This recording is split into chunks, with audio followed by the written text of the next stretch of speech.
मुंबईच्या Matunga king circle परिसरामध्ये प्रचंड वाहतूक कोंडीचा सामना सध्या मुंबईकरांना करावा लागतो। माझ्या मागे ही सगळी दृश्य आपण पाहू शकता। एक JCB या ठिकाणी बोलवण्यात आलेला आहे आणि जे बॅरियर्स वरती टाकण्यात आलेले आहेत ते सध्या काढण्याचं काम या ठिकाणी सुरू झालेलं आहे। ट्रॅफिक पोलीस आणि मुंबई पोलीस दोन्ही मिळून संयुक्तरित्या ही कारवाई करतात। सगळ्यात महत्त्वाचं म्हणजे एक मोठा सिमेंट कॉन्क्रीटचा मिक्सर जो आहे तो या परिसरातून जात होता, या रस्त्यावरून जात होता आणि इथे येऊन तो या पुलाच्या खाली अडकला। बऱ्याच गाड्या या पुलाच्या खाली यापूर्वीसुद्धा अडकलेल्या आहेत। मात्र आपण पाहतोय की आता जी गाडी अडकलेली आहे ती गाडी काढण्यासाठी एक JCB या ठिकाणी बोलवण्यात आलेला आहे आणि मोठी ट्रॅफिक कंजेक्शन जी आहे ती संपूर्ण परिसरामध्ये झाल्याचं चित्र स्पष्टपणे पाहायला मिळत आहे। विशेष म्हणजे माटुंग्यापासून दादरच्या दिशेनं आणि त्यासोबतच दादरपासून सायनच्या दिशेनं ही संपूर्ण मोठ्या प्रमाणामध्ये ट्रॅफिक जॅमच्या समस्येला तोंड द्यावं लागतं मुंबईकरांना।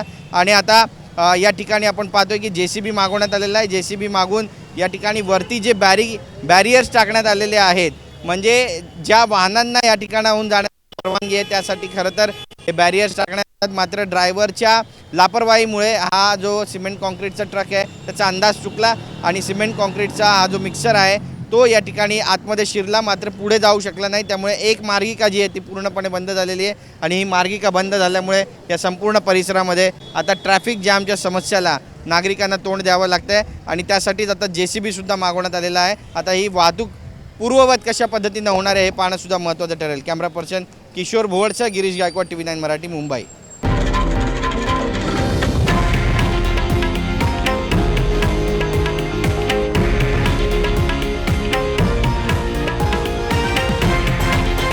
हे आहे देशातील नंबर 1 न्यूज नेटवर्क आणि आपण पाहत आहात TV9 मराठी, एकमेव।